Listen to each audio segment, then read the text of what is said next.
The real reasons why Germany never tried to conquer Switzerland during World War II. Throughout World War II, Switzerland steadfastly maintained its neutral position, showing unwavering neutrality amidst the chaos. Fully understanding the constant risk of invasion, especially with Germany's Operation Tannenbaum looming, the nation put in place heavy defensive strategies. However, one question persists: why did the Germans ultimately choose not to invade? History of Swiss neutrality. Switzerland's position of neutrality during World War II wasn't a new stance. The roots of the country's commitment to neutrality stretch back to the 16th century and the Battle of Marignano. After the Swiss army's defeat to the French in September 1515, a deliberate decision was made to avoid joining in future conflicts, prioritizing self-preservation. Despite this long-standing dedication to neutrality, Switzerland encountered challenges to its position over the centuries, mainly due to the actions of other nations. Formally declaring neutrality during the Congress of Vienna in 1815, Switzerland upheld this principle during World War I by refraining from direct military engagement. Nonetheless, the nation provided asylum to refugees and activated its armed forces. Internal tensions among the French, Italian, and German-speaking communities also emerged. Following World War I, the League of Nations, established by the victorious powers, recognized and respected Switzerland's neutrality, establishing its headquarters in Geneva.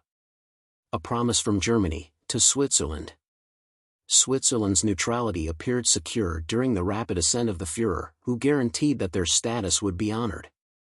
In a meeting in February 1937, he even assured Swiss official Edmund Schulthess that Germany would not invade the country. Yet, these assurances proved as stable as a house of cards.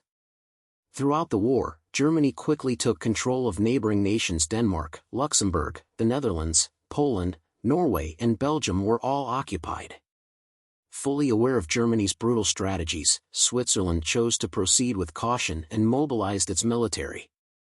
At its height, the Swiss force grew to an impressive 850,000 soldiers, all under the leadership of Henri Guesclin, a distinguished veteran with a remarkable career in the Swiss armed forces.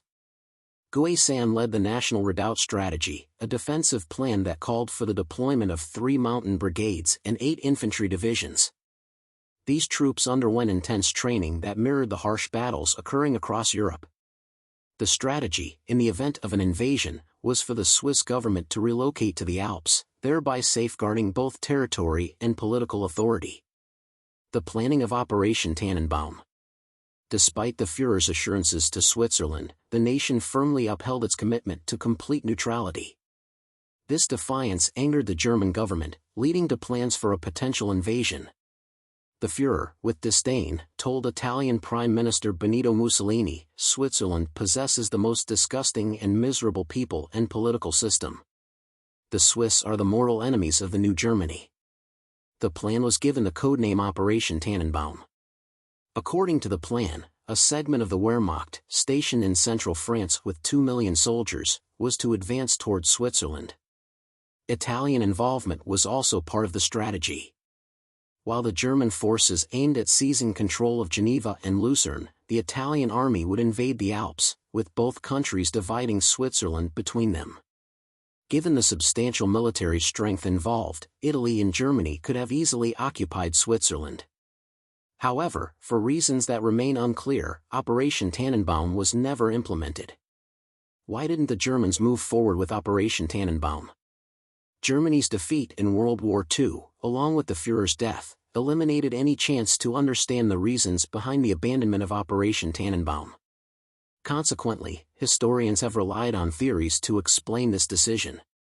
The first theory proposes that despite Switzerland's smaller military, it was well prepared to mount a strong defense. Investments in weapons had given Switzerland one of the most advanced arsenals of the time.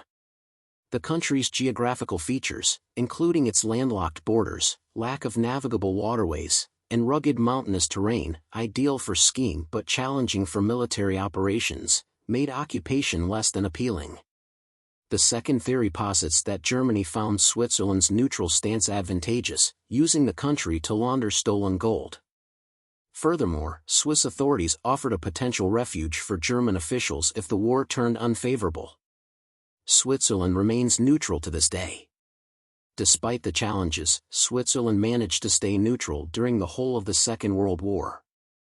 Since then, the country has largely stayed out of major conflicts, with the exception of the war in Afghanistan. This was the first time Switzerland engaged in combat since 1815. Additionally, during the war in Iraq, Swiss officials allowed American forces to use Swiss airspace for surveillance missions.